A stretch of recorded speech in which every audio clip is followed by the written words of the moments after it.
All right, we have a chat again, and Kathy's here again. Bear with me a minute.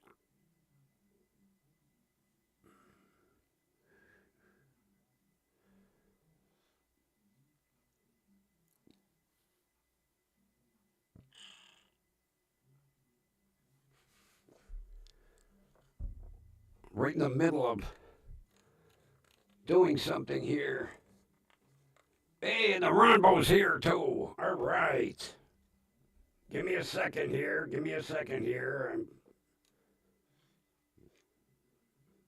I always wait till the last minute to do certain things.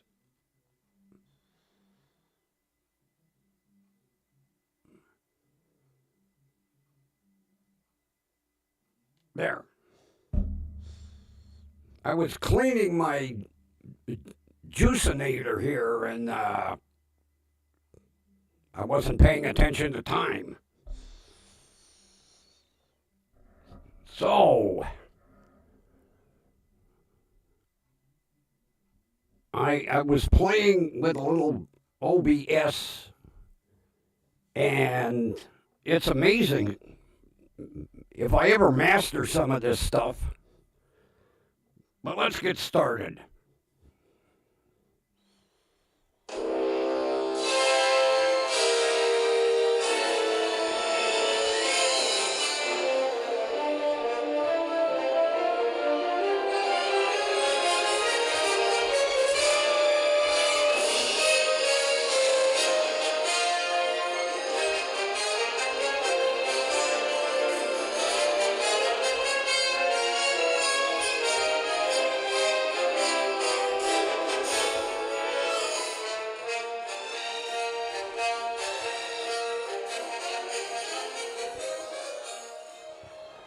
Broadcasting live from beautiful downtown Cleveland. It's station WDWL TV. And I'm the Grumpy Old Man, and we are brought to you by Grumpy Vulture Productions. No bow. No bow. Thank you very much. No bow. Come on, tablet. But out of that, a new holiday was born. A Festivus for the rest of us.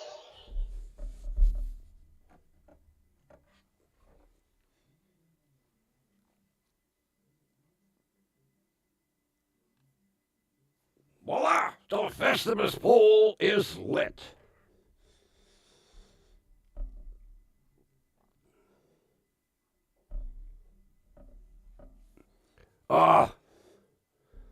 Yeah, I'll tell you what. If I ever can master this software, it is amazing the stuff you get for free. Absolutely amazing.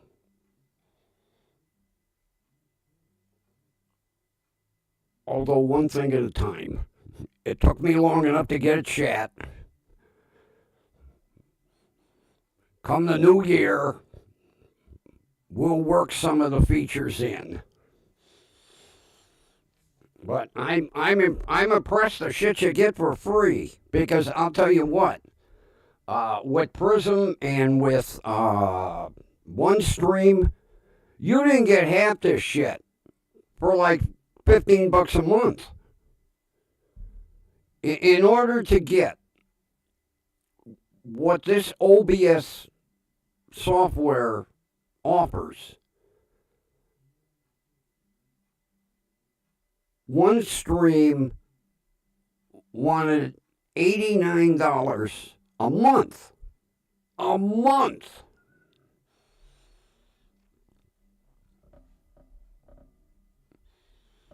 And they only give you 2 hours. I read through everything again today. Nothing about a time limit. But it's going to take this dummy quite a while to master this software. But it'll be interesting once I do. Like I say, it only took me 12 tries to get a chat.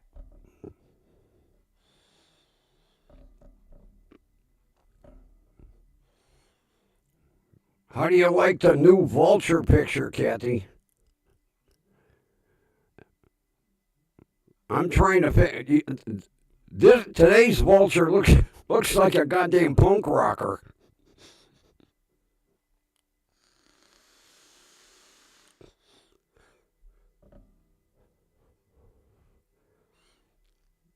I downloaded about, I think, 6 more pictures. But there's got to be 200 of them. I'm still on the fence about the one photo with a couple of vultures picking a carcass apart out in middle of the African Sahara. I mean, it's all bones. All you see is bones.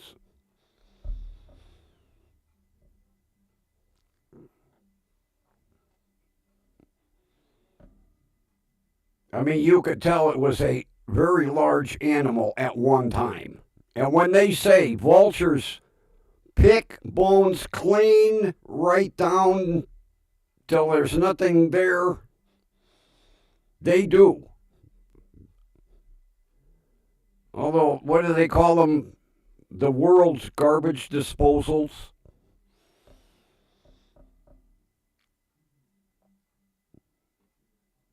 Matter of fact, I was watching a video earlier this morning of vultures. They were ripping apart a giant anaconda. And it showed about 300 vultures land on this snake. And in an hour, it was nothing but bones.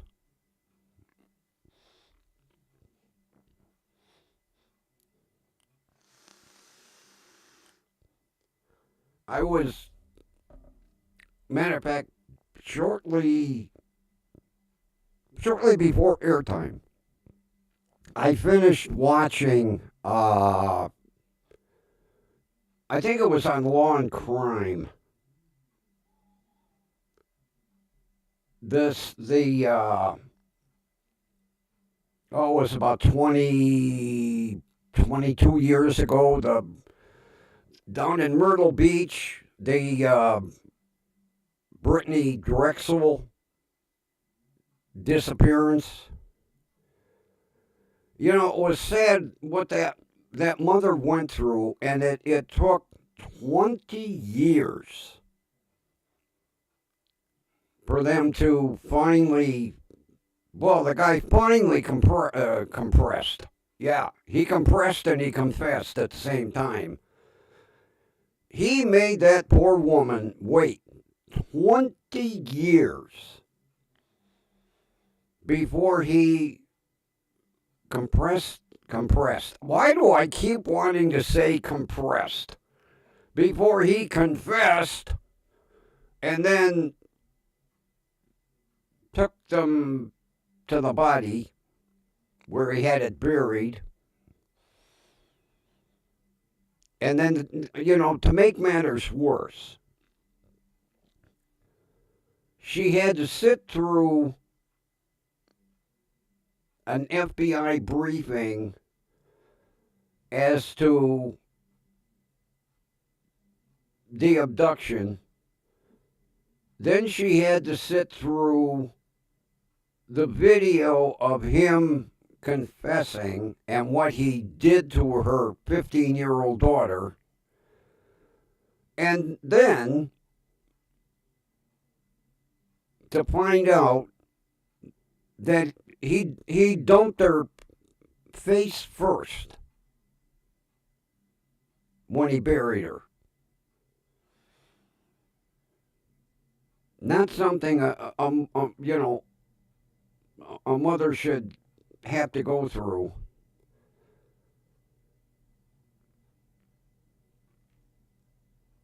Of course,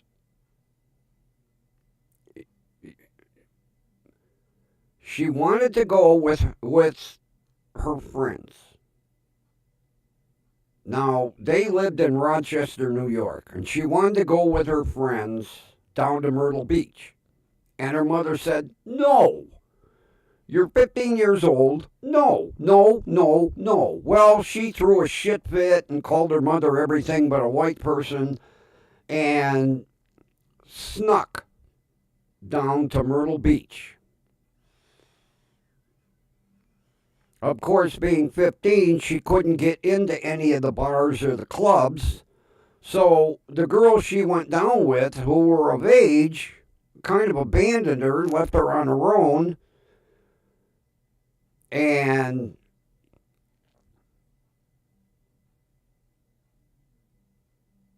earlier in the day, she was on the beach with someone she knew, a club promoter, and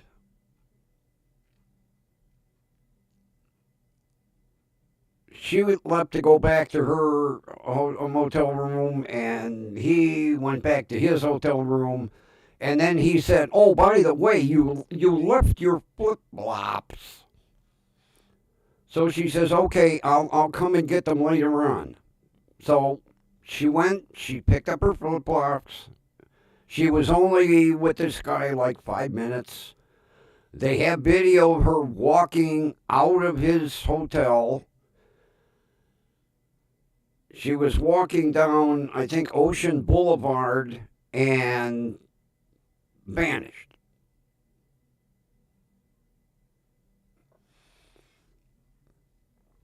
And then 20 years later, he finally decides to confess. And that mother went through hell. Oh God. Because they'd have a lead, they'd arrest somebody, they'd let them go. They'd have a lead, they'd arrest somebody, they'd let them go. They had a lead, they'd arrest somebody, they'd let them go.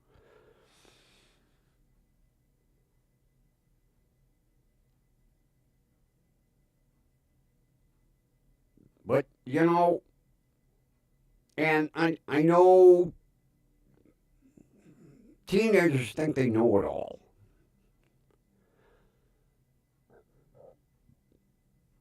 Her mother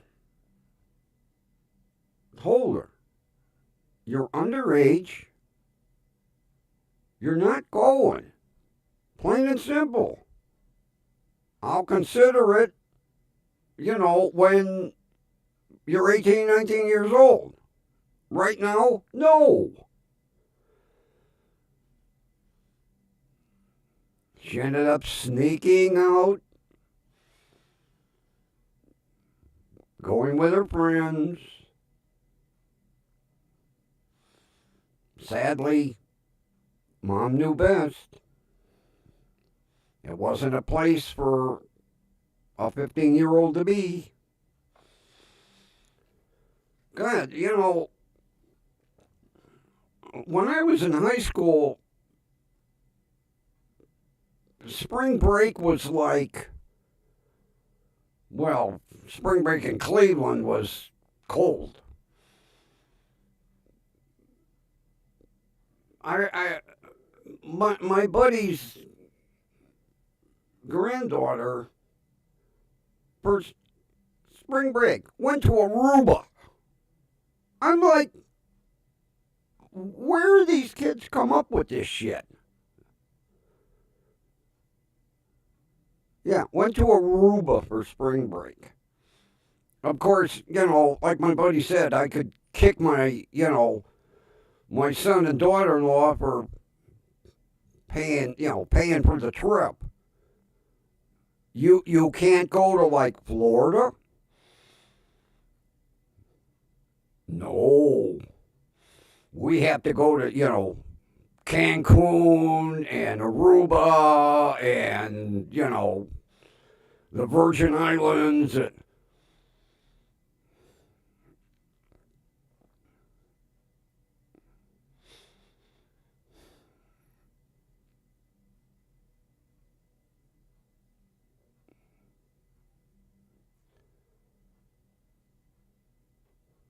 I'll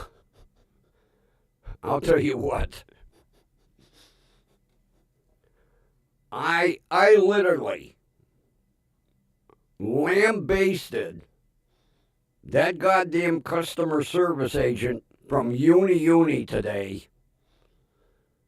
He says to me, he says, why are you so excited?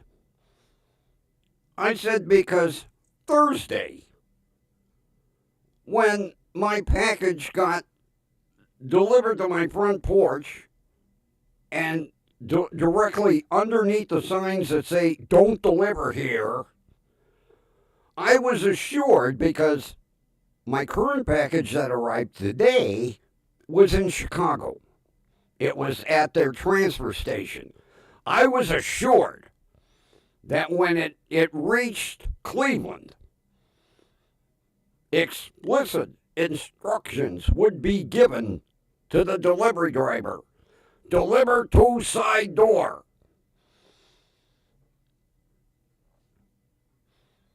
I says to the guy, can you pull up the photographs? Yes. Good. Pull them up and look at them. Oh, I sort of understand why you're upset. Sort of understand. This is the fourth time your driver's done this. I says, your goddamn drivers could give a shit about delivery instructions. They just deliver how they want, when they want, and where they want. Well, we'll make sure that he receives a severe reprimand. I said, who gives a shit? The damage is done.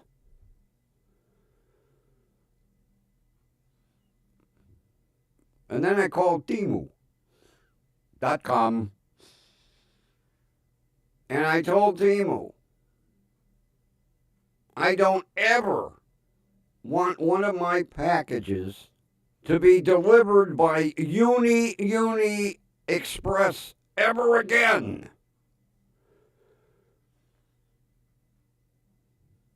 She's, hold on.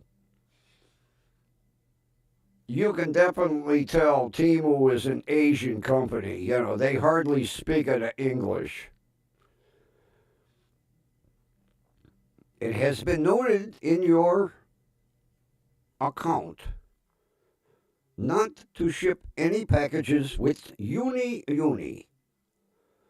I said, good. I don't ever want to see a package shipped with that outfit ever again arriving at my house.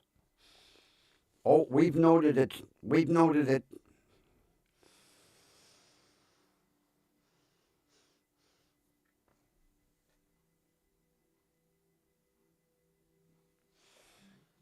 Well, I have. Wait until you see what is going on the front porch next.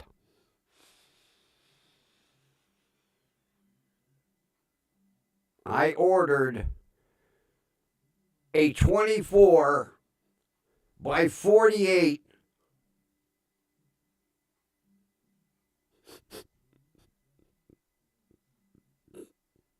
banner to hang from the awning. 24 by 48 banner.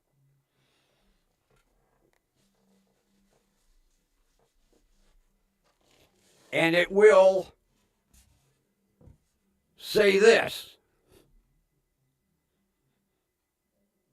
Because I took a photograph of this sign and I said, make the banner identical to this sign. 24 inches wide by 48 inches long. And watch, the assholes will still deliver to the front porch.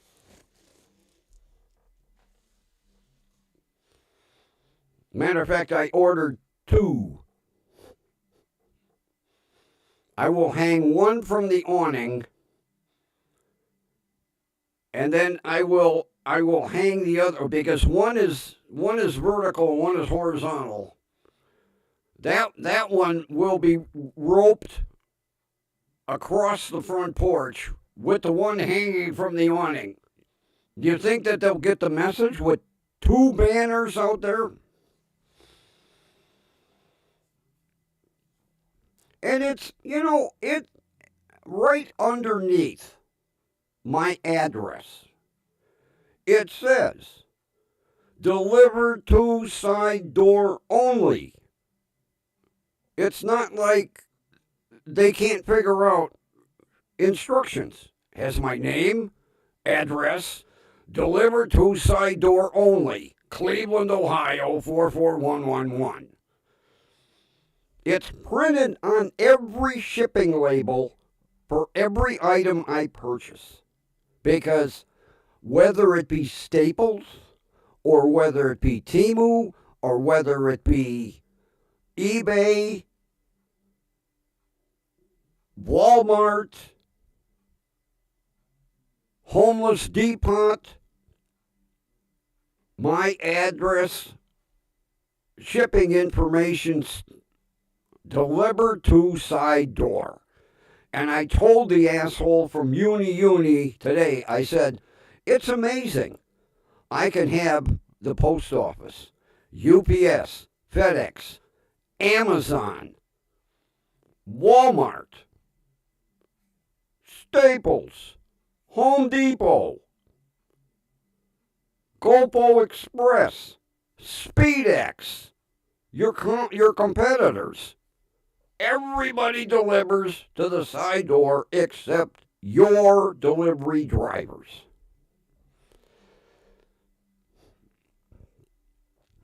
I was waiting for him to say, I find that hard to believe, sir.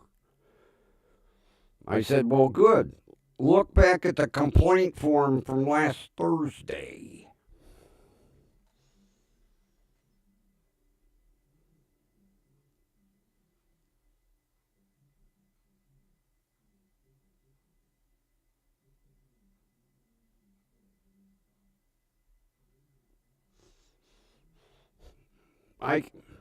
Ron, I consider doing something nasty like that, but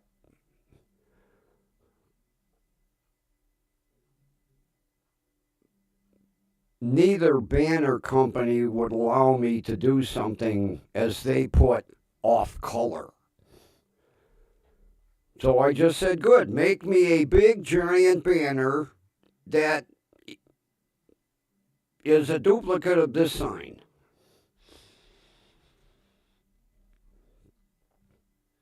I couldn't believe it today when I was looking through and it said delivered. So I clicked and it said, and it's, the damn driver spelled it right out, delivered to front porch. It with the photos, delivered to front porch. The shipping label says side door. That's not the side door of my house, it's the front door.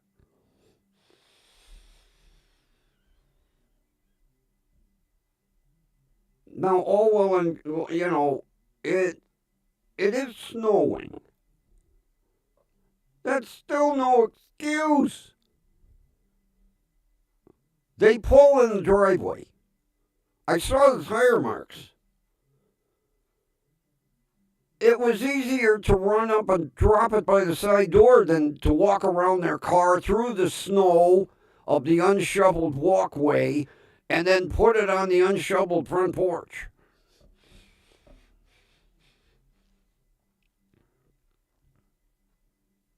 I even said to the guy from Uni, do your fucking drivers read English? Why, yes, sir, that's a stipulation. I said, well, it's obvious they don't. Oh, he wanted to get me off the phone. He was figuring every way possible to get me off the phone. And I said, I'm not done yet. And I also told him, I don't ever want your company to deliver a package here as long as I live. Then he tells me, well, you'll have to take that up with Timu, sir. I will. And I said, the only problem is, on the Timu's website, you can't find a phone number. And then the asshole goes, would you like their customer service number? Why, yes. And he gave it to me. And when I called, thank you for calling Temu customer service. Temu? I've been mispronouncing it. It's not Timu, it's Temu. Thank you for calling Temu customer service. My name is Rosie. Okay.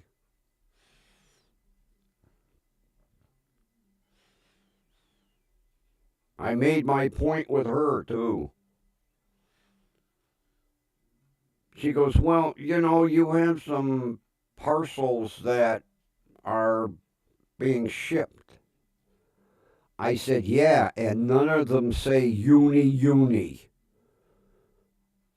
I says, I have 2 USPS and I have 1 GoFo, which I said, they're not the best, but at least they get it to the side door.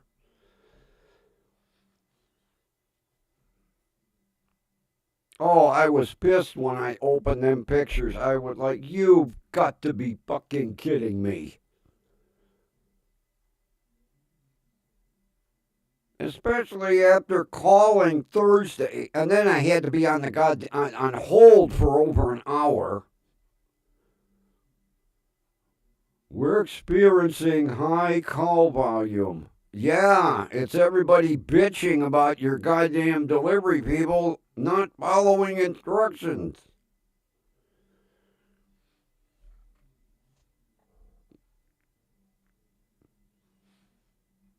And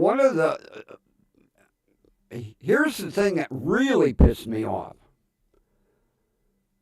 When you go on Uni's website,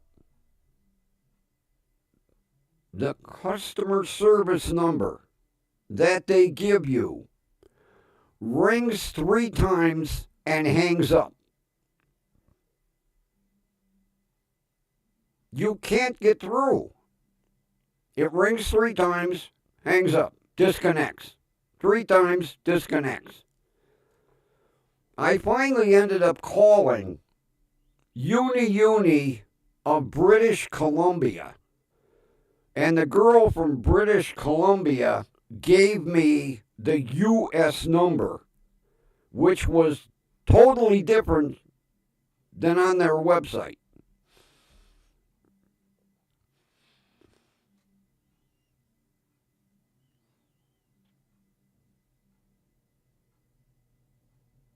That was the only one that answered.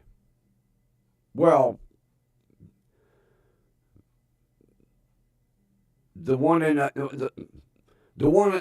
the East Coast did answer when I got the correct number. But the number that's on their website for customer service rings 3 times and disconnects. After the 3rd time calling it, I was like, oh, wait until I talk to a live person. Although I was polite to the girl in British Columbia because I told her, I says, I don't have a Canadian complaint, I have an American complaint. But I said, the number on the website keeps hanging up. Try this number. And I got an answer.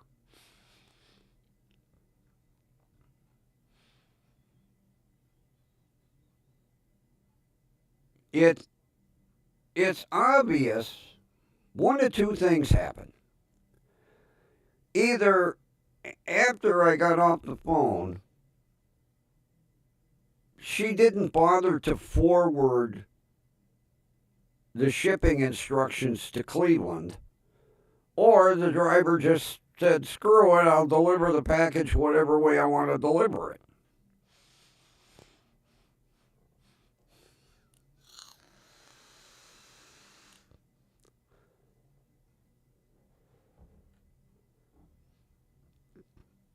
But when I saw the picture of that package on the front porch, after all the bullshit I went through Thursday, oh, I was livid. I was livid. Then I had to stumble out there and get the package off the front porch.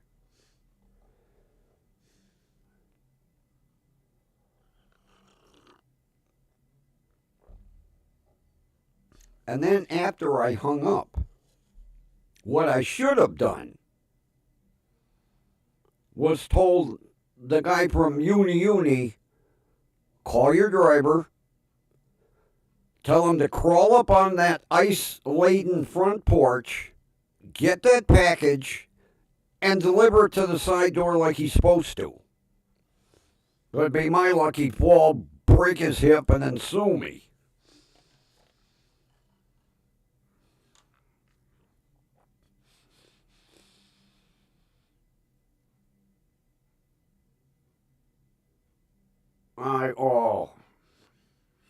When I opened them, although he was honest, package delivered to front porch.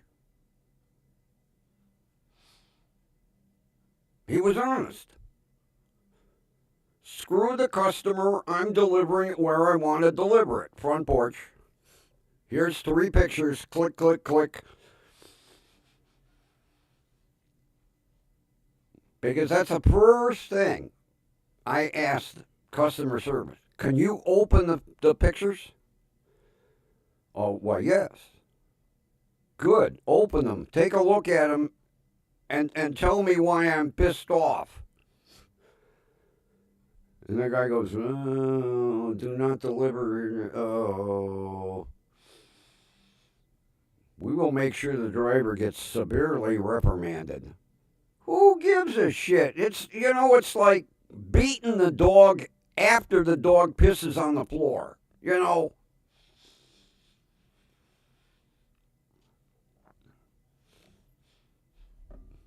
The dog don't know any better. Like, what are you beating me for? I had to go.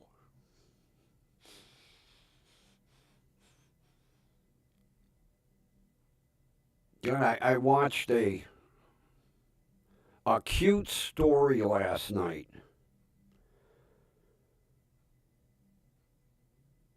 This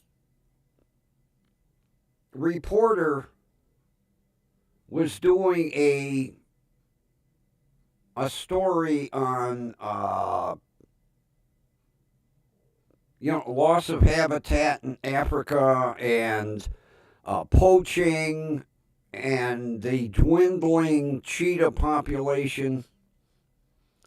So the station she worked for flew her over to wherever this cheetah sanctuary was in Africa. Well, it just so happened that the day she was supposed to interview the veterinarian, they got an emergency call for a cheetah caught in a snare. Well, evidently the cheetah was in that snare for like 3 days. And the cheetah ended up, no matter what they did, she gave it all kinds of injections and an IV, and it passed away. Well, it had a little cub, like 3-4 week old cub. So they were kind of overloaded at the sanctuary.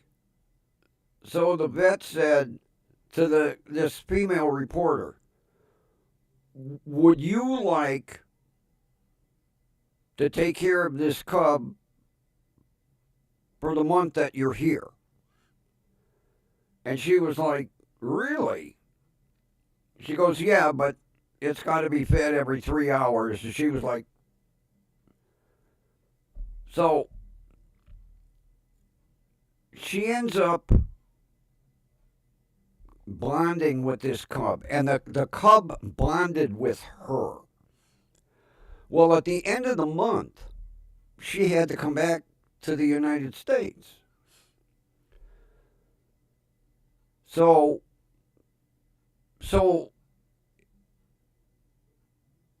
and not to wake the cub, she snuck out. You know, she had her bags outside the door, and she had emailed the veterinarian, and the veterinarian said, the cub's looking for you. And she's like, well, it'll get over it, you know. So she ends up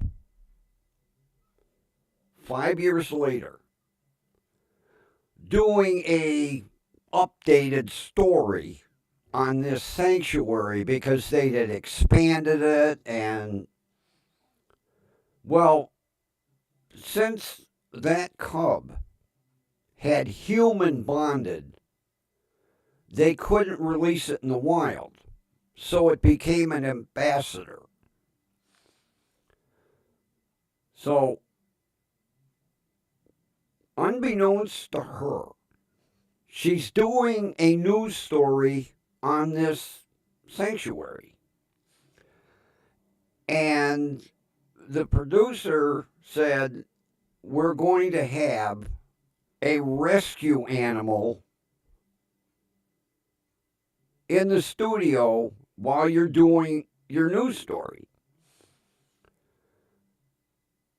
She had no idea they were bringing this cheetah, which was now 5 years old. And it was, it was accustomed to studios. It was like a big kitten.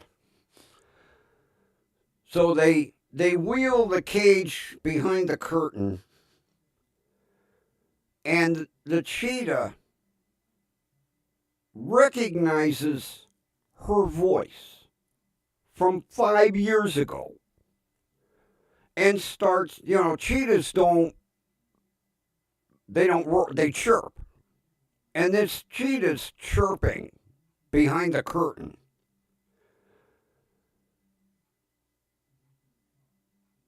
When it came time for the veterinarian to bring the ambassador cheetah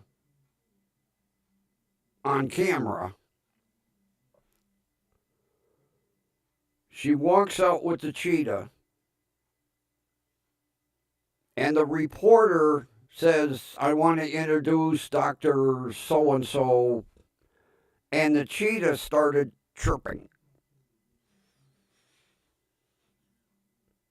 And she turned and looked, and she called out the cheetah's name, which she named it 5 years ago. The cheetah went bonkers. He was all over her like, and meanwhile the cameras are rolling, and this cheetah is like hugging her and purring in her ear, and it was kind of a tearjerker because she's standing there crying. The cheetah's chirping and rubbing against her and got a purring, purring like a motorboat. And the veterinarian said, cheetahs are one of the few African felines that will bond with a human.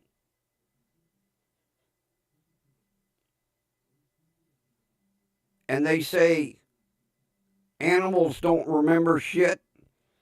that cheetah recognized her voice and went crazy. She ended up on the floor. The camera was rolling. They were rolling around on the floor, and the cheetah's hugging her and purring away. And I was like, oh, God, I can't take this. Change the channel.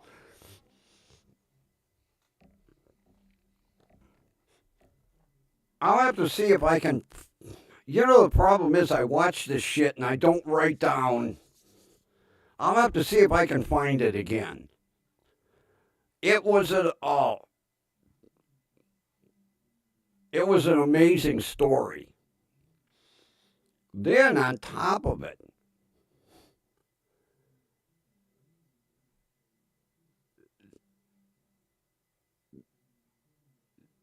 a wild female had somehow gotten into the compound, and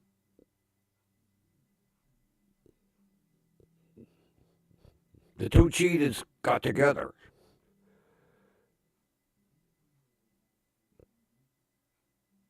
The female had two cubs. Due to birth complications, the female passed away. So the vet said, would you like to raise the offspring from the cheetah that you raised, you nursed back to health 5 years ago? And she said, I would love to. So, the kind of parting picture was they were in the sanctuary. Dad was standing looking over her and his two cubs. The two cubs are sleeping on her chest. And next thing you know, Dad lays down next to her and puts his head on her chest along with the two cubs. I was like, oh, Jesus Christ. But they said cheetahs are the only ones that are like that. If they are hand raised by a human, they will remember that human's voice and mannerisms and everything all their life.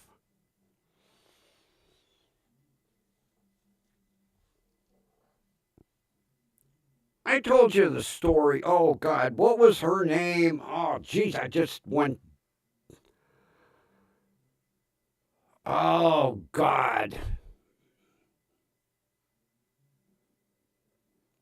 She was one of the representatives from the San Diego Zoo that used to come on Carson.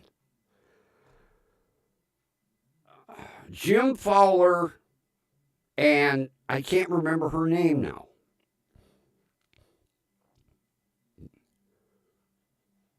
Because when Jim Fowler couldn't make it, she would come on. I can't remember her name.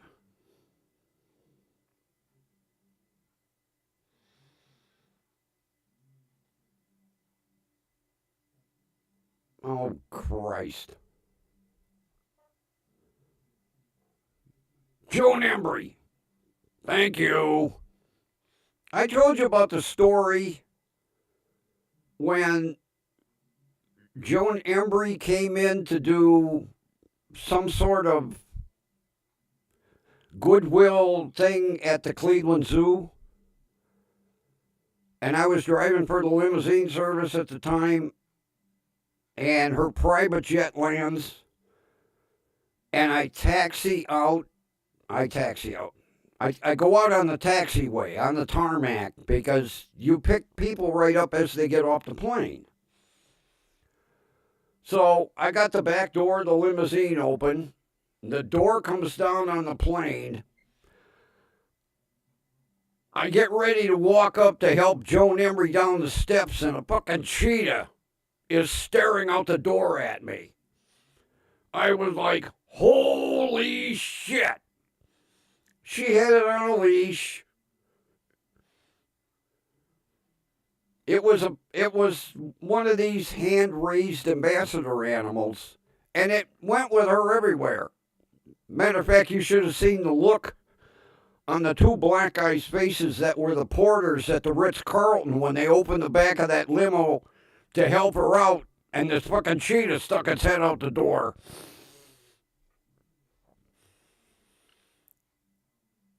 I had pictures somewhere, of me standing with Joan Embry, and the cheetah is in between the two of us. It was like a big pussy cat. It was unbelievable. I was petting him, and she was like, we going to get in the car? Well, you can get in the car. I want to play with the cheetah some more. But when that door come down on that plane, and I stepped forward and went, whoa! Here's a cheetah head sticking out the door.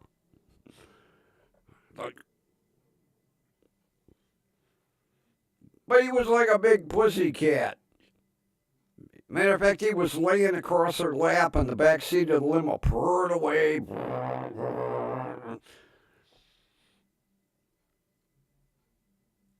I was like, talk about not something you were expecting. Not every day a private jet lands and a cheetah sticks its head out. Because she come walking down the stairs of the plane, and I says to her, I said, can I pet him? She was like, oh yeah, sure. I said, well, what does he like? What doesn't he like? She goes, he loves to be scratched behind the ears. I said, okay. I start scratching behind the ears. Next thing he's motors going like crazy. Then the pilot said, you're going to load the luggage. We have to take off. Oh, well, don't bring a kitty cat for me to play with.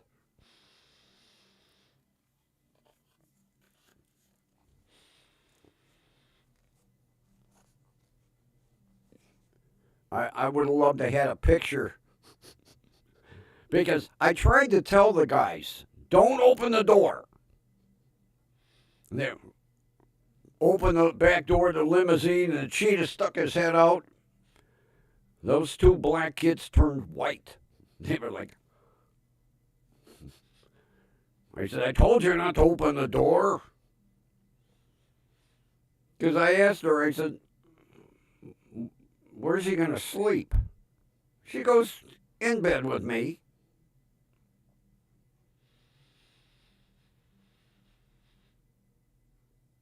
They also say that hand-raised cheetahs are the most docile out of all the cats. I mean, you can hand-raise a tiger, you can hand-raise a lion.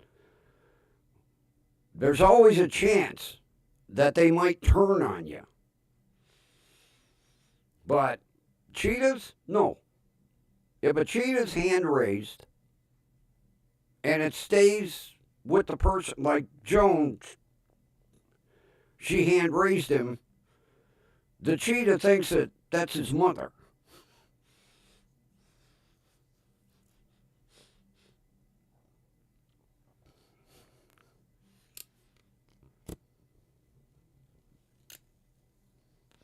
God, remember all those white tigers that Siegfried and Roy had? They kept them suckers at their house. Those white tigers ran around their house like house cats. Well, I'm not so sure about the one that kind of chomped on. Which one got the bite? Roy? Wasn't Roy the one that got the bite on the head?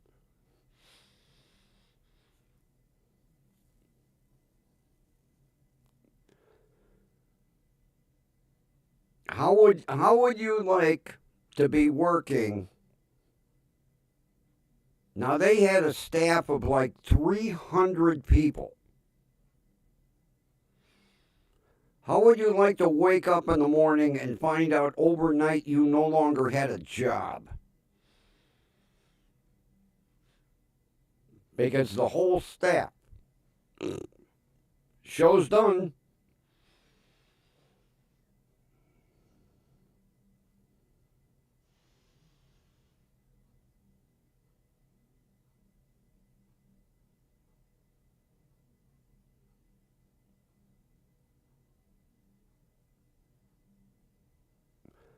What the hell kind of cat was it? Mountain lion?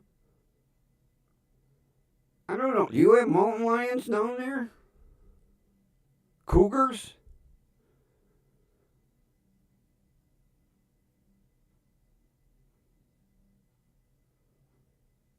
It had to be either a mountain lion or a cougar.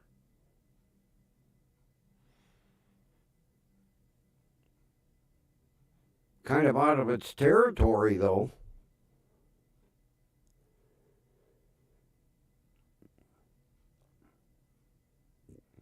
Because I know every now and then down in Florida they'll have a news story. You know, mountain lion eats neighbor's dog. That in California, them damn people that hike up in the hills. You would think after so many people have gotten attacked, they would stop hiking in the goddamn California hills already.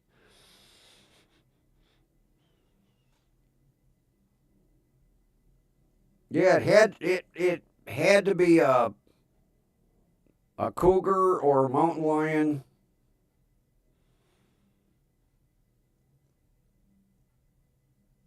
Although, who knows what wild animals are living in the Smokies?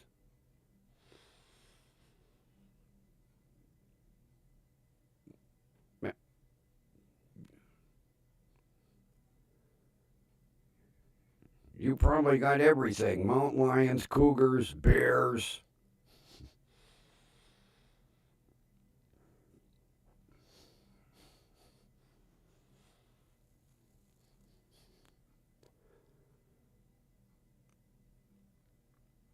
There was a news story a couple weeks ago. This guy found this out in California. This goddamn 500-pound bear living under his deck.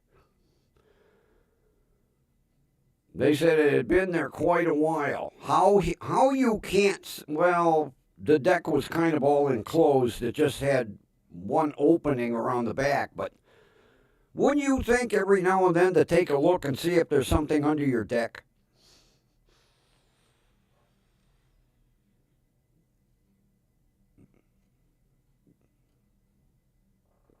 Yeah, I guess the guy was cutting the grass and he heard something under the deck. And he looked, and there's this big goddamn 500-pound black bear. Like, whoa. And then it didn't want to come out. The game warden tried coaxing it out. They ended up darting it, and then they cut the side of the deck open so they could drag it out.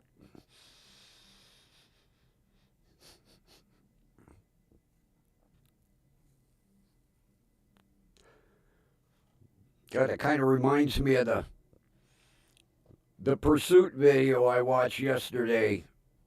I can't remember what sheriff's department it was in Georgia. Matter of fact, I watched two. But the one, both of these pursuits involved the sheriff. The sheriff got involved in both of them. So the sheriff pits this guy out, and the guy won't get out of the car. Now, if somebody pointing a gun at me, I'm going to roll the window down. He wouldn't roll the window down. He wouldn't get out of the car. The sheriff takes his elbow, busts the window on the car, and the guy had dreads like down past his shoulders. And the sheriff just reached in, grabbed him like he was wringing out a mop. And it's amazing when you're getting pulled by the hair, all of a sudden okay, I'm getting out. But the sheriff helped him out.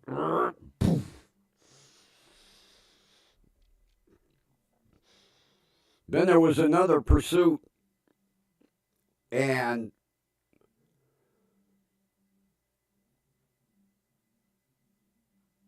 the deputies called and asked if the sheriff was in the area, and he said, yeah, why? He said, well, this Dodge Charger that we're chasing is pulling away from us. We can't catch up with it. The sheriff said, I'll be at the next on-ramp. So the pursuit goes by, and boy, you hear the sheriff's car cranking down that on-ramp, and I was like, oh, that is no standard Dodge Charger he's driving. So he was driving a 383 Scat Pack, and the kid he was chasing was driving a 383 Scat Pack. So it was matched cars on this pursuit. Finally, the kid ends up after 15 miles. All right, I give. He pulls over. The sheriff handcuffs him and he said, take one long look at your car. And the kid says, why? He says, because the next time you see it, it's going to look just like mine. Roof lights and a big star on the door. And the kid said, what do you mean? He said, in my county, when you felony fee, I don't know why I can't talk for shit tonight. When you felony flee, I confiscate your vehicle. And the kid was like, no. He said, yes. And he said, if you're nice enough, I'll let you ride in your own car as soon as I have it all laid out. I always wanted another Scat Pack in my fleet.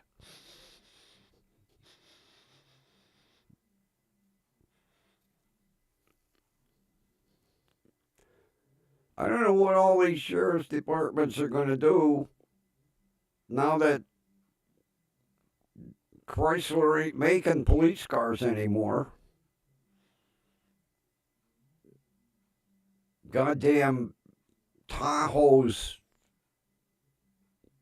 ain't made for high-speed pursuits. Neither are Explorers either. Especially when you get somebody that's got, a high-end Audi that's got about 800 horsepower under the hood.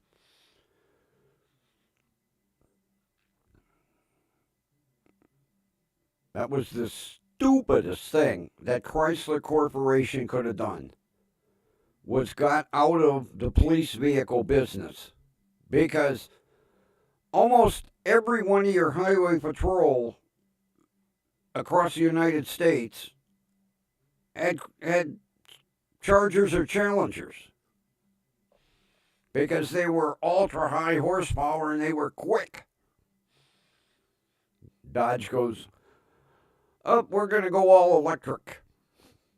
Who the hell's going to buy an electric fucking pursuit vehicle?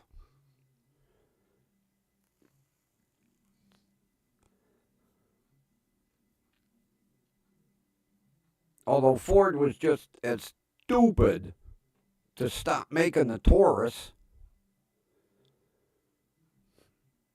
Oh, SUVs.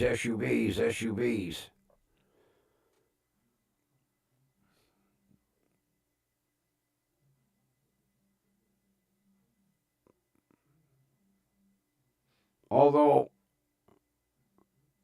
what's really strange is seeing Salt Lake City. They have a fleet of Toyota Camrys for police cars. I never knew a Toyota Camry had a pursuit package in it.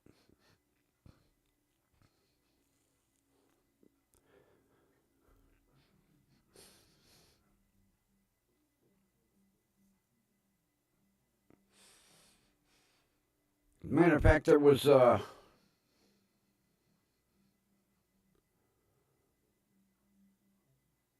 watched so damn many pursuit vehicle videos. I can't remember the one police department. They had goddamn Nissans.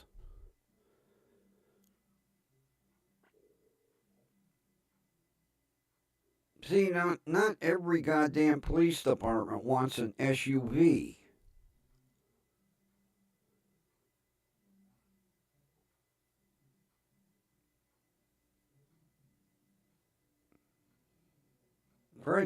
Goddamn Chrysler ain't got nothing left to sell anymore. What, the minivan? Big deal.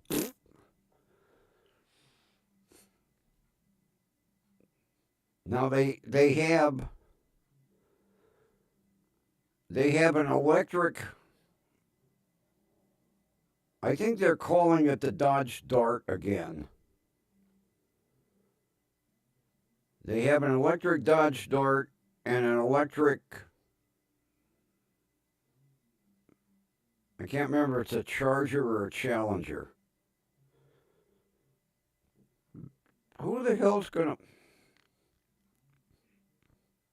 What do you do when you run out of battery? Pursuit over.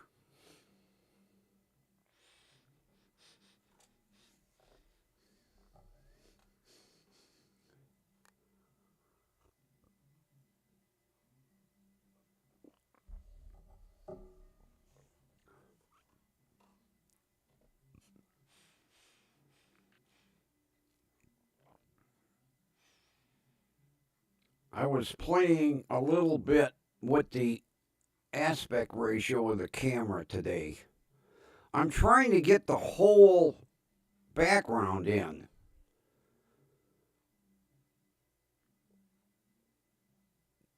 But no matter how I adjust the camera, either I wipe out the top, or I got too much at the bottom, or if I move it side to side.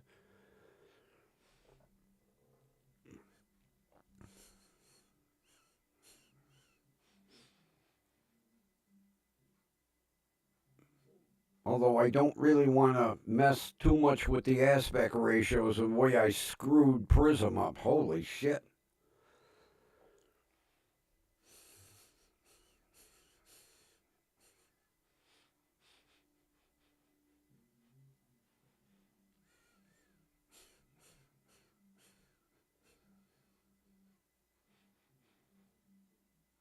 I'd like to move it just a little bit more to get Key Tower.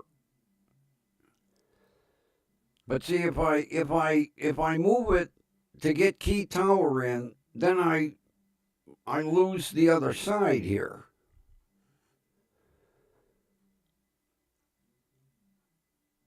And if I back the camera out too far, then it shows all the clips at the top and the clips down the side. I'm like, no, we don't want that.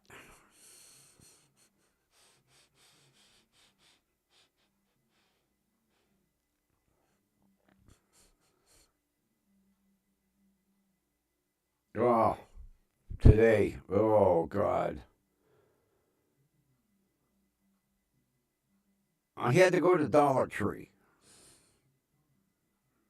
I needed laundry detergent, fabric softener, Scenties, and I wanted to get that big jar so I could put a dozen eggs for my next batch. So I'm over in the aisle and I'm looking at the jars. And there was this old woman. She go this way, then she come back this way, then she come, and I had to keep moving because she had her fucking walker in the cart. And the first time she went by, she smacked me with a goddamn walker. I'm trying to inch out of her way.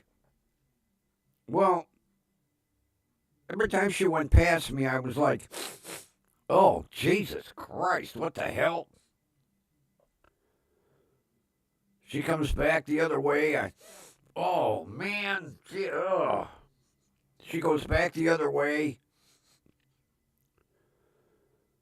I thought maybe it was me. I turn and I look, and there's two black women standing there going, God damn, something stinks in this aisle. And I says, I think that old woman died and nobody bothered to tell her yet. Oh my God, did that old woman smell?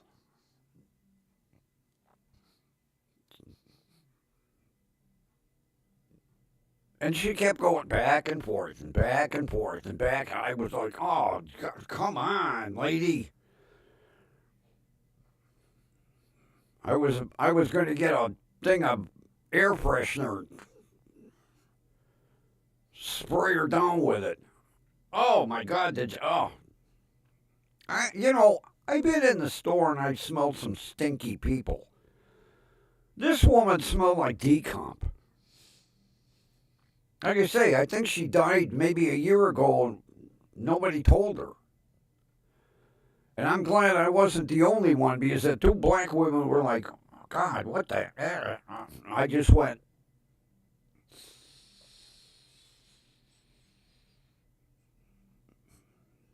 oh, God.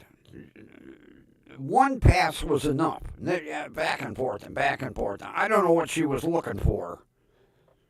Maybe deodorant.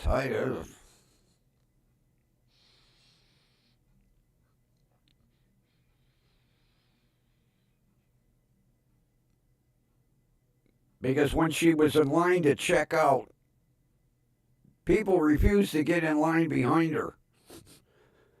Matter of fact, the one woman went, can we open another register? Oh, nasty.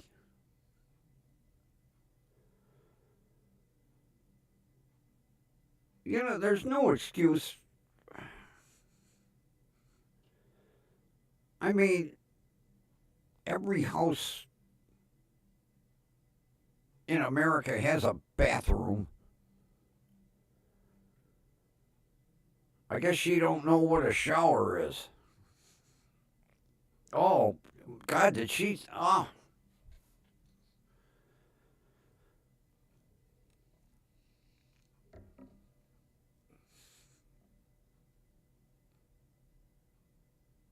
Finally, I left the aisle and I was like, I'll come back later to get. I can't remember what else was in the aisle that I wanted. I was like, oh, I got to get out of here. I got to get some fresh air.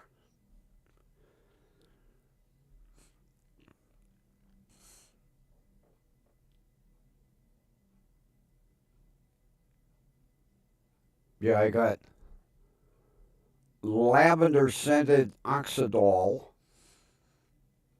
lavender scented fabric softener, and lavender scented Scenties.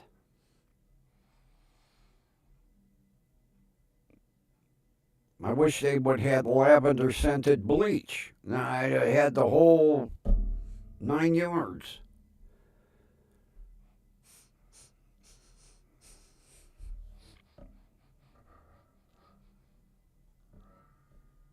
And they're doing a reset. And they're doing it like one aisle at a time.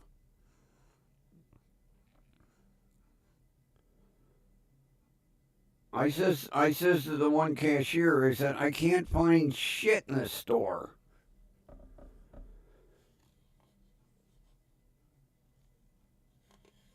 Like, when I was working for the food broker, we would go in to a Giant Eagle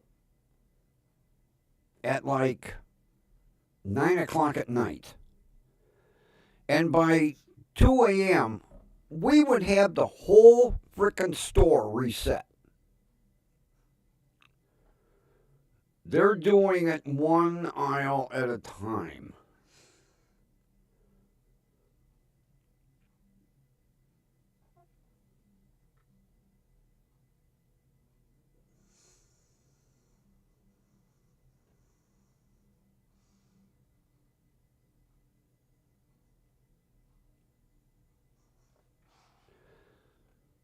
Oh, Kathy, I was gagging. Matter of fact, the two black women next to me were gagging. And she just wouldn't get the hell out of the aisle. Back and forth and back and forth and back.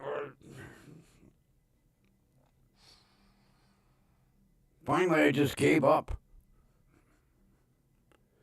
Matter of fact, I never did go back on that aisle to get.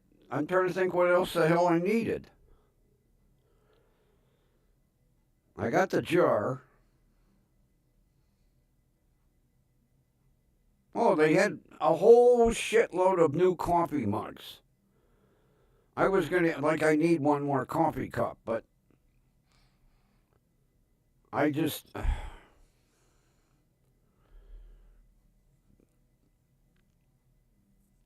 But it was hilarious. Nobody wanted to stand behind her in the checkout. One woman can come in, can somebody open another register?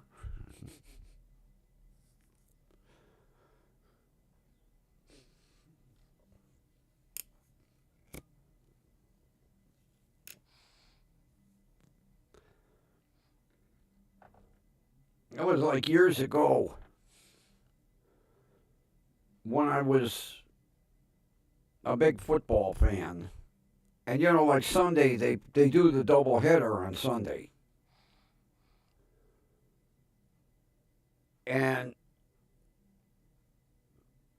I had a buddy that was big on football. So I'm like, hey, I'm going to be watching the games. I'll have some snacks and come on over. So he came over, and at halftime, he decided to kick his shoes off. I thought something died. And I didn't have the heart to tell him, put your fucking shoes back on.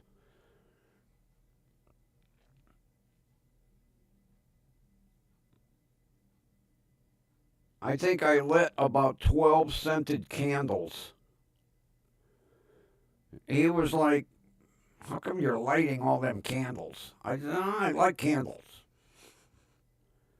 I didn't have the heart to tell him, Jesus Christ, your feet smell like they've been decomposing for 2 years in your shoes.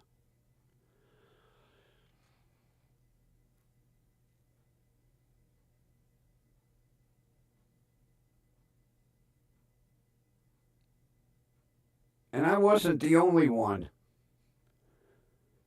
Because I remember another one of my friends said, have you ever had Bob over for a football game? I said, yeah. He said, did Bob take off his shoes? I said, yeah. He said, did his feet stink? I said, stink.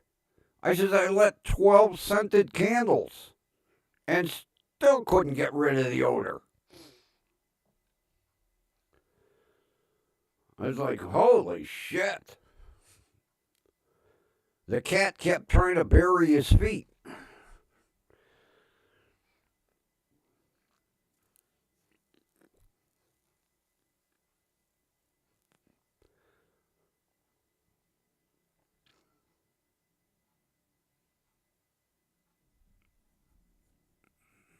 Hang on, I hear a knock at the side door.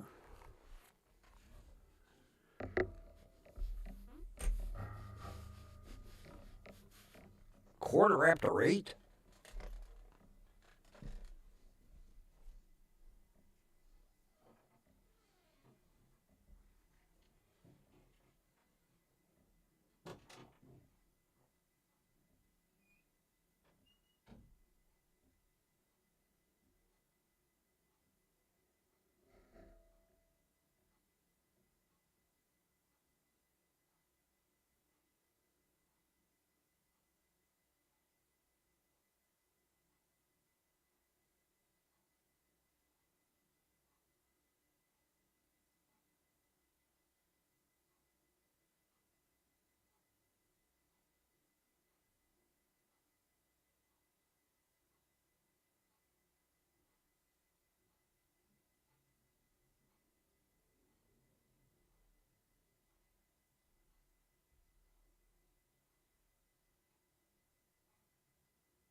Jeez.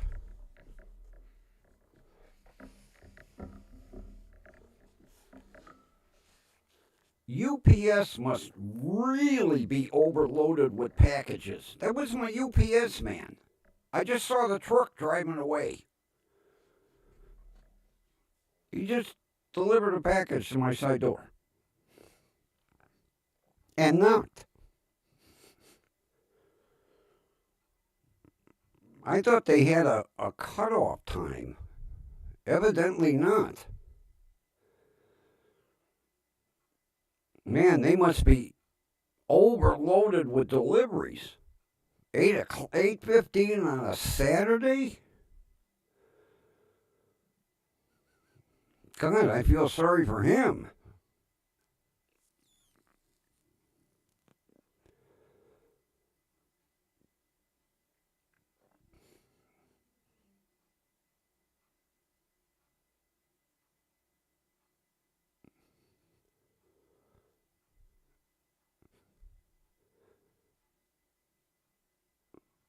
Now,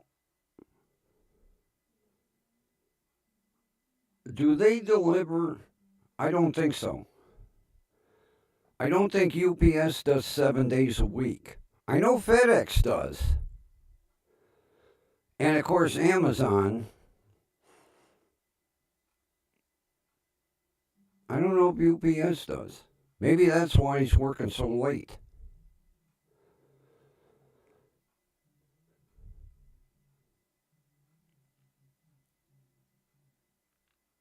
Because I've already gotten FedEx on Sunday.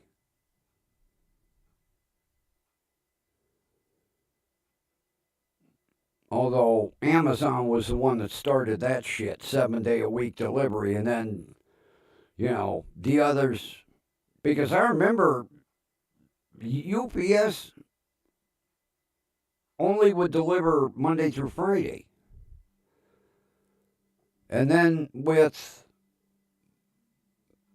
the inception of Amazon, they started doing Saturdays.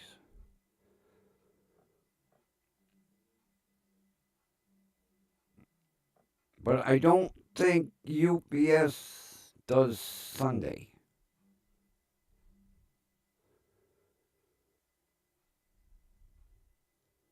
Although, yeah, we're, almost at Christmas, so yeah, they're cranking to get them packages out.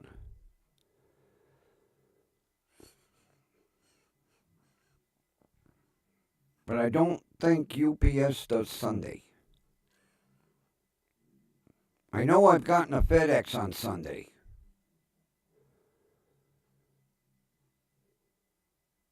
And I've gotten a Coffe on Sunday.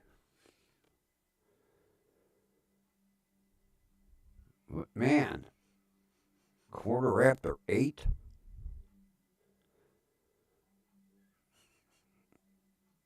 Make that overtime while you can.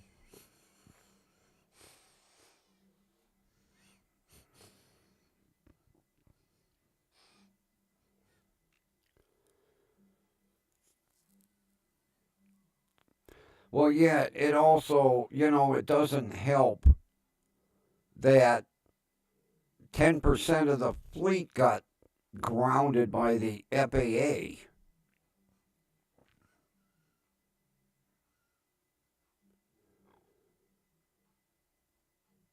Because I think UPS, was it 10 or 12%? I think they had, no, they had 12% of their fleet and 10% of FedEx was MD-11s. So since all them planes got grounded, they had to scramble to find, ship with normal air, like, United and Southwest. And so, yeah, they're probably backed up on deliveries.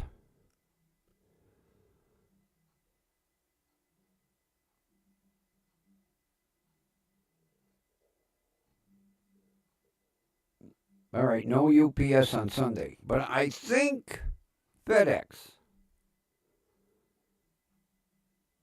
I know I've gotten a FedEx on Sunday.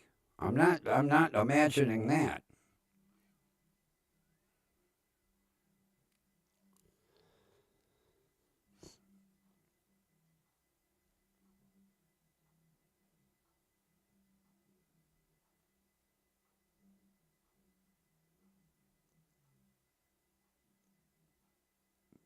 I didn't think. Yeah, because I remember before Amazon, UPS only went Monday through Friday. And then with Amazon doing 7 days a week, they went to Saturday. Evidently, FedEx must be a different union. Because I know I've gotten a FedEx on Sunday.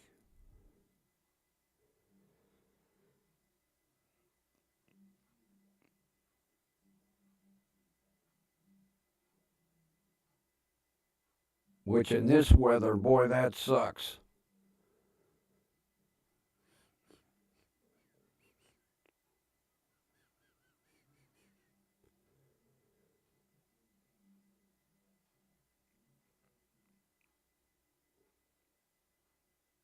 Because them big ass trucks are cold.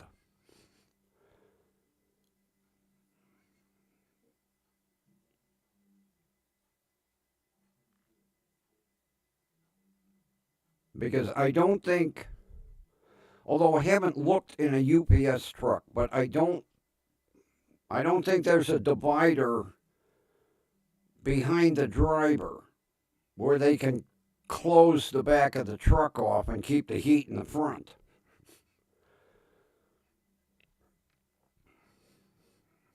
Because I remember years ago, my buddy's father he drove for Millbrook. And he always said that goddamn bread trucks were cold as hell.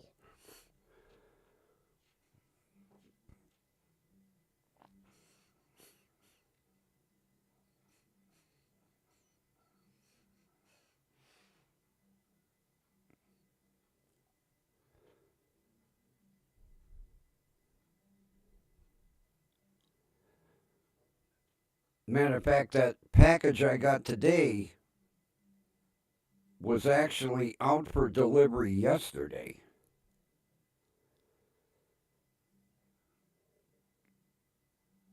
So they must really be backed up because I didn't get it yesterday. And it said this morning at 8:43 out for delivery. 12 hours later.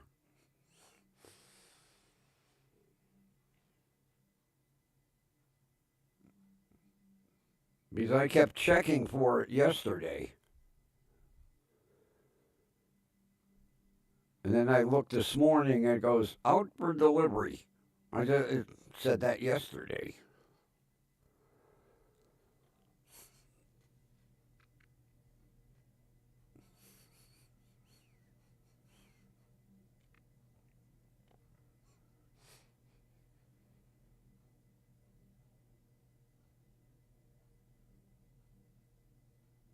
I still thank my lucky stars that I didn't buy that goddamn DHL route when that guy had it for sale.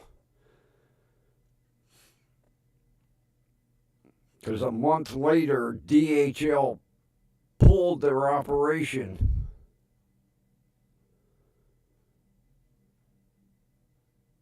Because I can remember they were going west. There was a freight train going west. And I don't know where it originated. That train must have had 1,000 FedEx or DHL trucks on it. That's all you saw was yellow and red going by.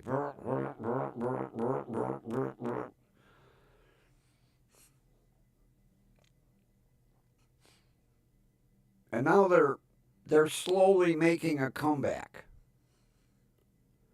I got a package from DHL 2 weeks ago. It surprised the hell out of me. They must have figured, oops, we made a big boo-boo pulling out of the U.S. market.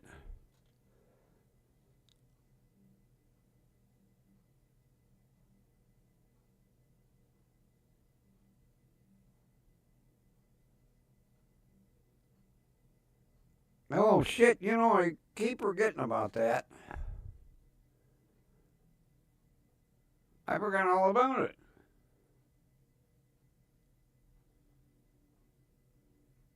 I guess I'm going to have to find the music. Yeah, I did. I forgot all about it. I've got the... Oh, I thought it was up there. Uh-oh. What happened to my... I could have swore it was up there. Ruh-roh. Oh, there it is.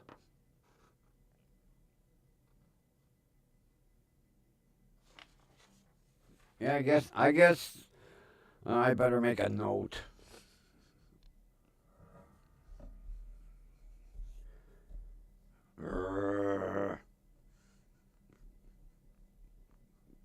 Get 12 days music. All right, I got a note for first thing in the morning. I'll fire up that computer over there because that's the one I'm going to have to put the music on.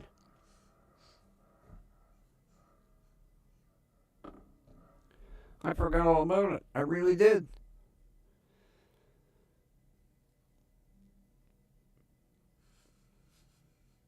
That's all right. I got a note now. Tomorrow night.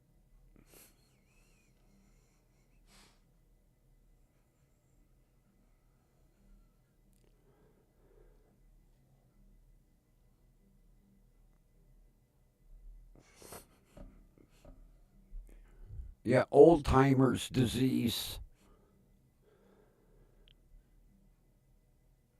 See, part of the problem is I put stuff up on top of the printer so that I have open desk space. Then it's out of sight, out of mind.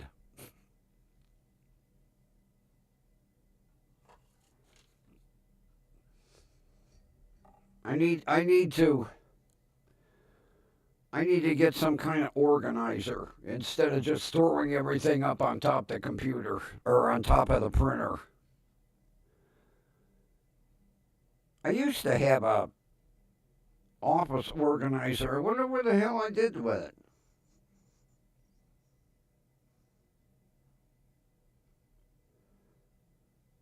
It might be.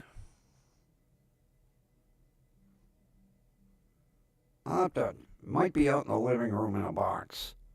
I got one of them slotted desk organizers. I packed it when I moved here and I never unpacked it. It's just easier to throw shit up on top of the printer.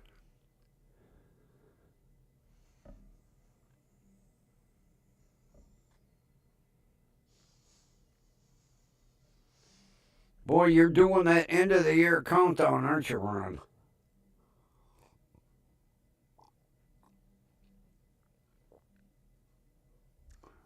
Goddamn years goes by fast enough.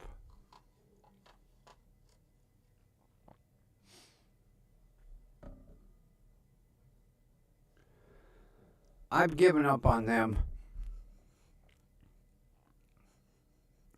I thought they were in my bedroom closet. I took everything off the shelf. I took everything out of because there's like cubby holes in the back of the closet, like for shoes, you know. I don't know what the hell happened to the goddamn things. I really don't. I never wore them. I tried them on. They fit perfect. I was like, cool. Go on. They weren't in the file cabinet with the cameras. I know that for sure.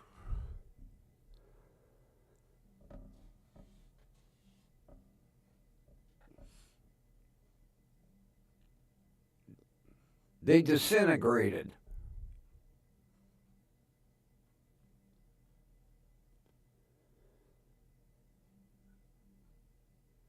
And I bought them deliberately in red because I have a red dress shirt. And it was a perfect color match. And I have red athletic shoes. I could have gone out of here looking like a giant popsicle.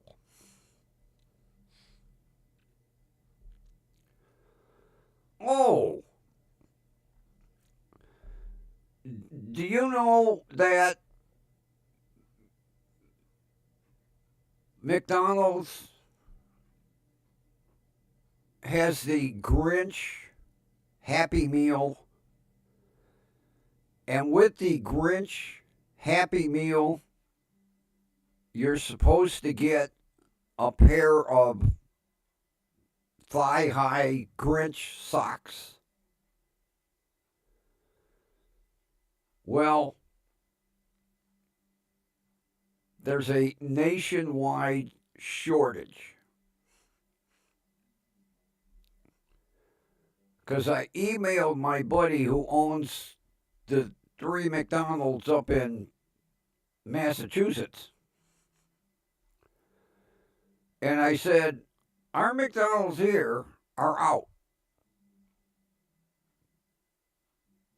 Can you cop me a pair and send them to me? And he went, nope. McDonald's did not anticipate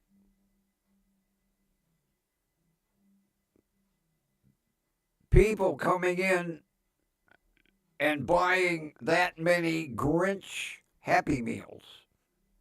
And they literally ran out of socks. And they're not getting any more.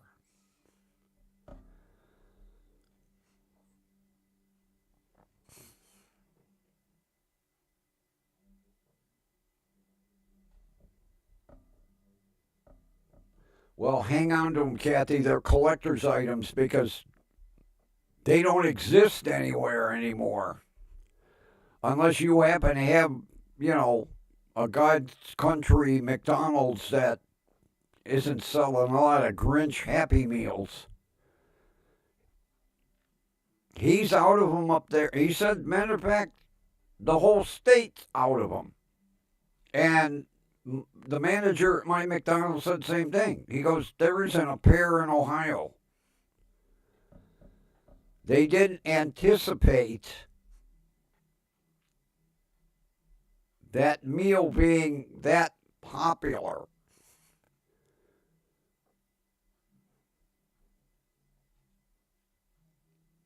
Because what year did that Grinch movie come out? Not the cartoon version. The who the hell played in the movie? But it's been several years. But they didn't anticipate it being that popular, and they didn't order enough stock. And unfortunately, by the time they can get more, it'll be freaking January. So no Grinch socks until next year.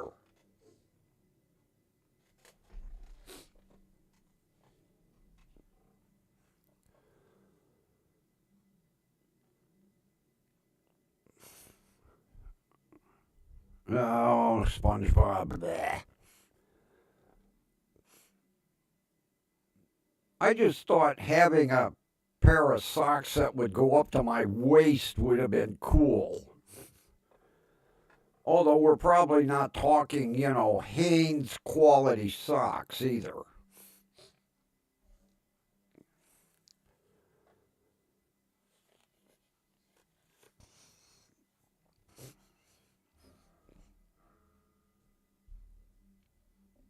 You wear them once and then you'll wash them and they'll shrink up and they'll be like little footies.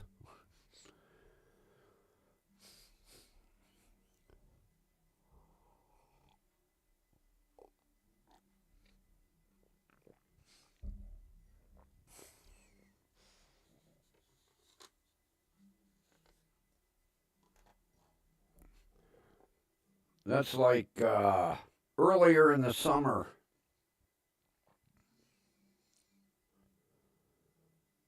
I went up to Mark's and they had, I'd never heard of them, Ben Sherman socks.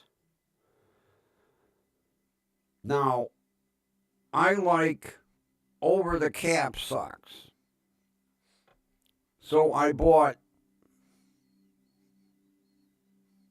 265. I bought 12 pair.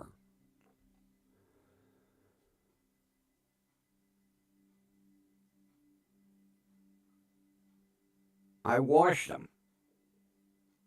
They barely come over my ankle. I would wear them once. They're over the calf. Wash them. Now they're barely over the ankle. They went from this to this.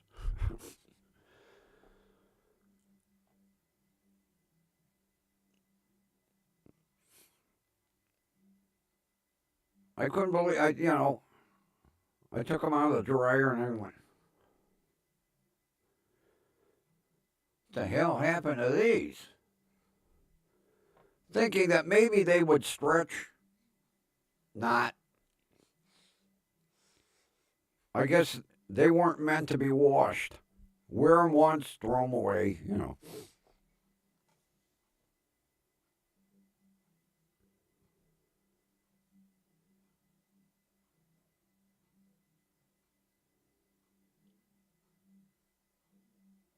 I guess they only come up waist high on kitties.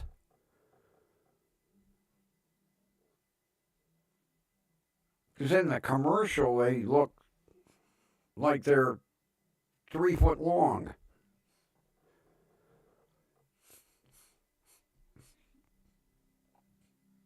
I wasn't going to wear them. I just wanted them for the hell of it, Can't get any.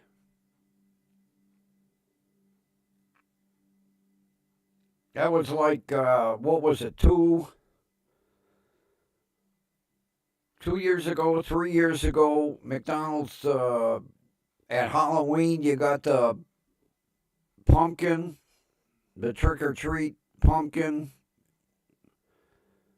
and they were like in three colors: orange, green, and blue, or can't get them anymore either.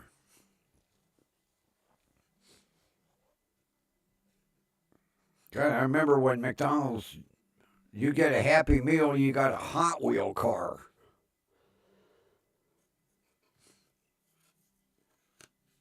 I had the whole collection. I think were there 12? 12 or 24 Hot Wheel cars.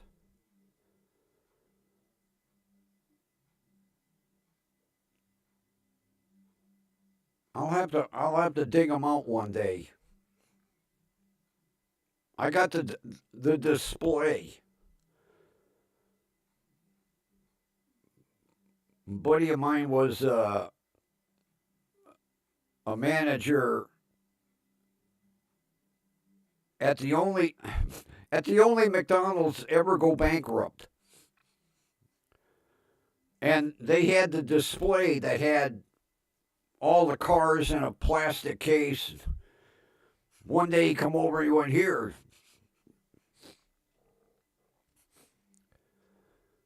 Yeah, believe it or not,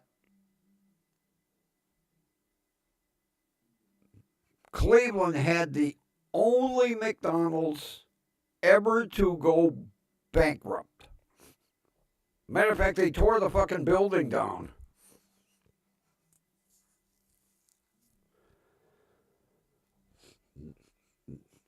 The guy that had the franchise was playing the ponies. And he got so far in debt that he couldn't pay his fucking bills or anything, and he had to file for bankruptcy, and then they tore the McDonald's building down.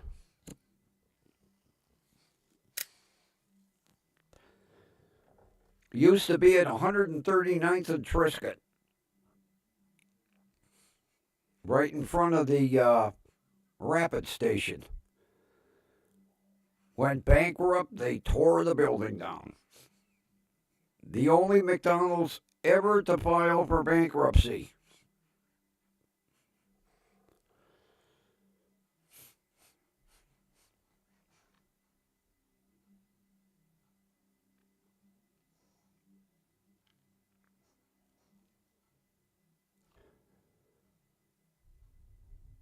Yeah, I don't know who orders their advertising merchandise from McDonald's, but you would think that the guy would say, like, "Oh, this is going to be popular.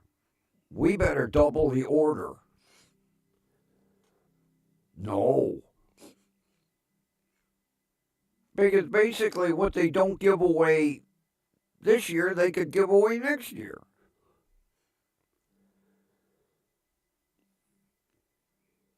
But they didn't anticipate it being that popular and go on. Because my buddy was like, "What the hell do you want a pair of them socks for?" I said, "For collector's item."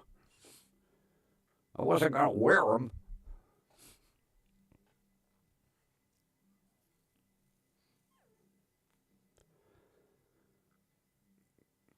Christ, they'd be lucky if they go over my big toe. It's not easy finding size 14 socks. And what really irritates the shit out of me, you go in a store.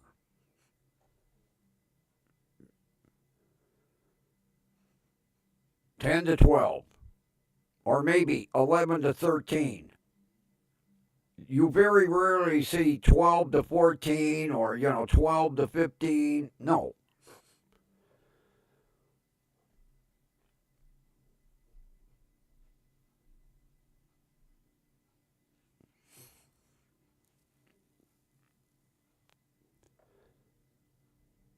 I spend more time looking through sock racks, you know.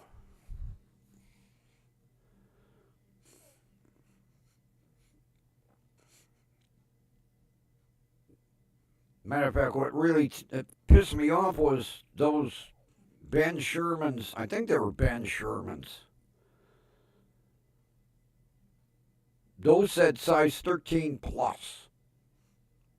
Well, for the first wearing, once I washed them, they were size 8, maybe.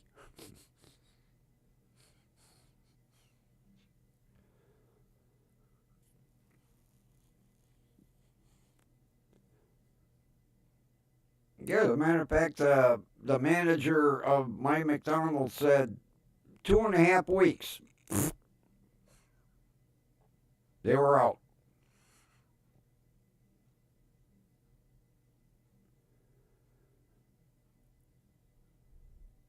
Because each McDonald's only got a certain allotment. It wasn't like one McDonald's got 10,000 pair and another one got 400, you know. But he said 2.5 weeks.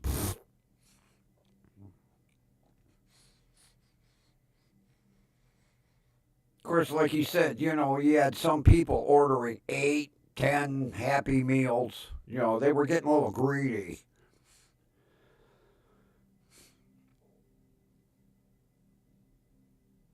But like he said, you can't refuse people. If they order 10 Happy Meals and they're paying for them, they get 10 Happy Meals.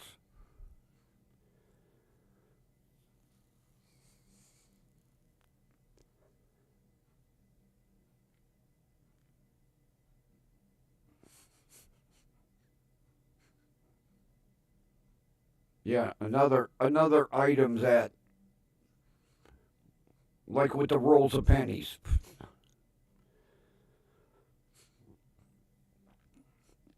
Matter of fact, I go into the bank today and my little cutie Sarah was working. She goes, "Did you find any pennies?" I said, "No." She said, "Told you."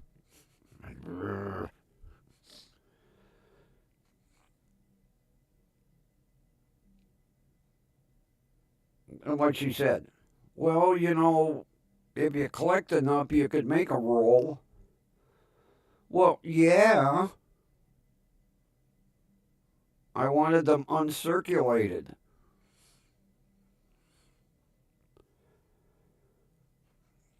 I think I'm up to 10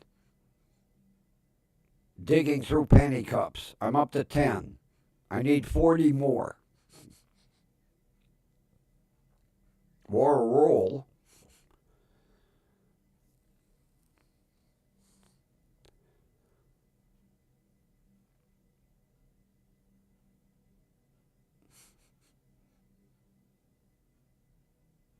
Although I find it, you know, hard to believe a lot of stores aren't even putting pennies in the cash register. Like Sarah told me, you know, at the bank you can still order pennies. They're all re-rolled pennies. You can still get them. Some stores I've gone into, sorry, we have no pennies. You would think that all of a sudden the penny has just dropped off the face of the earth. Because she said to me, she goes, "You want a couple of rolls? You go through them. Maybe there's some 2025s." I said, "No, no, no, no."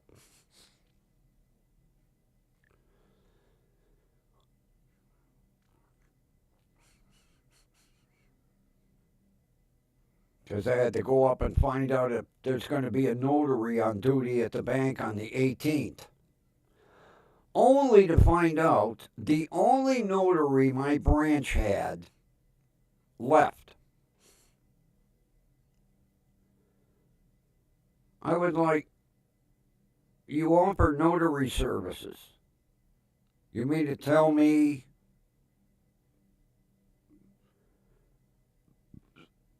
they're not replacing it?" Nope. I said, "Then if a person is employed at this branch Maybe the bank should pay for the notary exam. Now I got to go down to 110th and Lorraine. Maybe. I'd have to call and make an appointment. I said it's kind of hard making an appointment when I don't know what time he's going to be here.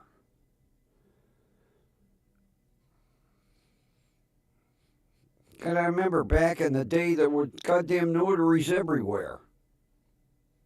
Christ, there was a notary at 3 gas stations I used to go to.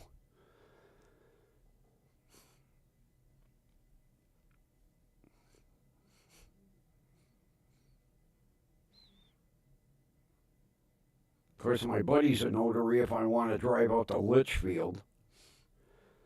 God, it's a pain in the ass. Yeah, I could go to the title bureau, but who wants to stand in that goddamn long ass line? He wants to sign a title and go.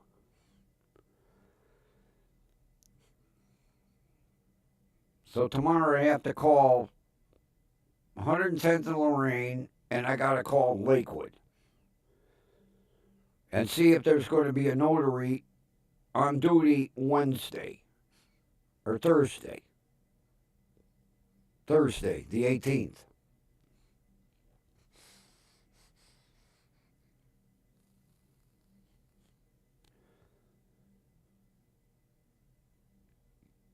Same thing, we used to have a lot of little mom and pop law offices. They'd have a storefront, they'd rent a store. There'd be an attorney's office and notary services. Those have all gone by the wayside too. I guess nobody wants to be a mom and pop store lawyer anymore.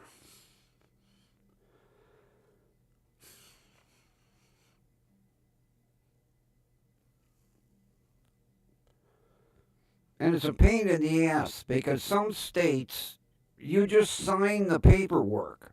You don't have to have it notarized and all this shit. You just, here you go.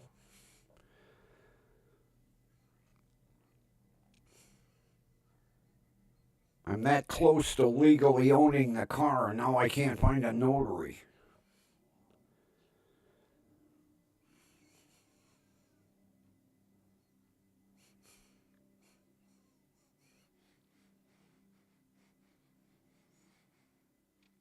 I think what I'm going to do tomorrow, I'm going to hang a clock up back here. I can't get it working. I don't know what the hell went wrong with it.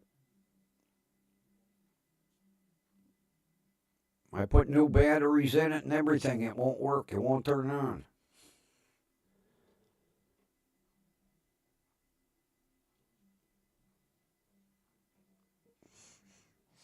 Well, yeah, Kathy, the problem is my branch no longer has anyone that's a notary.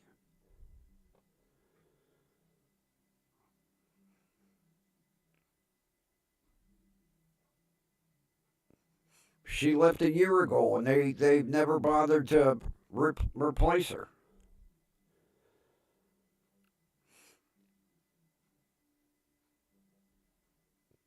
I said, you can't offer notary service and not have a notary. She said, well, we do offer it, but at certain branches. I said, that's bullshit. I do my banking right here.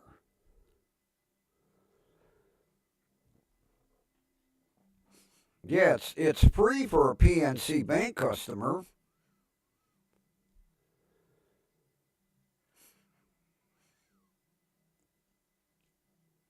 I'll have to call the bank. I can't remember the name of the bank behind PNC. There's one in the plaza. But see, if you're not a customer they won't notarize for you because they're not allowed to charge. That happened to me once before. I went into a U.S. bank and I needed something notarized, and my notary wasn't in that day. And the girl goes, "Are you a U.S. bank customer?" No. Well, we can't do it. I said, "Charge me. We're not allowed." "Do you want to open an account?" No.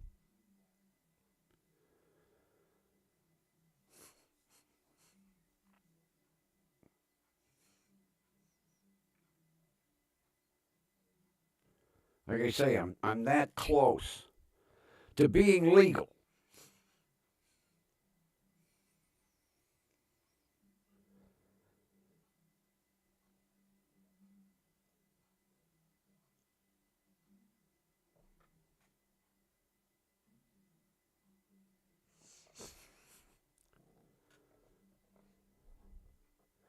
Well, I didn't want to sound like I was chewing Sarah out because it's not her fault, but I said something like this would make me go to another bank and open an account and close mine here. You offer a service you can't provide.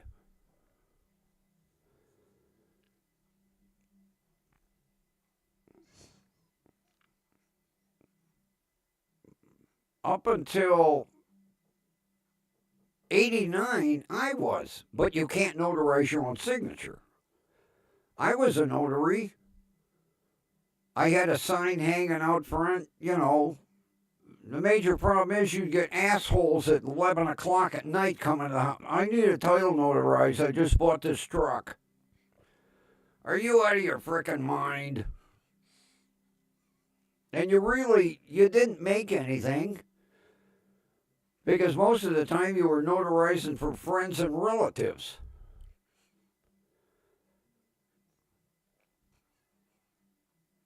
I think to take the notary exam back in the 70s, when I got mine, it was like $25. I don't know what it is now, but nobody wants to be bothered. Unless it's a requirement for your job. But when the girl got transferred, they should have either hired somebody that was, or paid for one of the current employees to take the exam.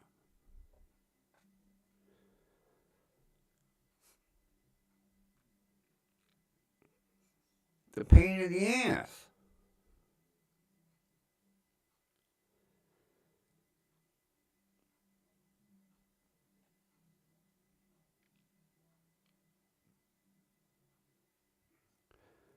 Well, I think it's about that time, people.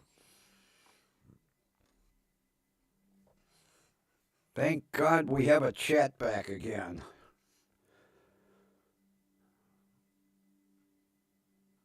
At least I don't have that to stress me out anymore. Now I just have the stress of finding a freaking notary.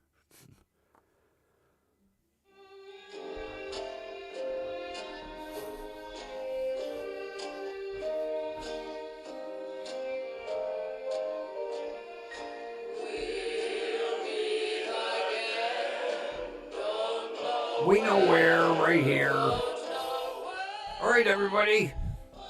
Thanks for being here. Have a wonderful rest of your evening. And we will meet again tomorrow night.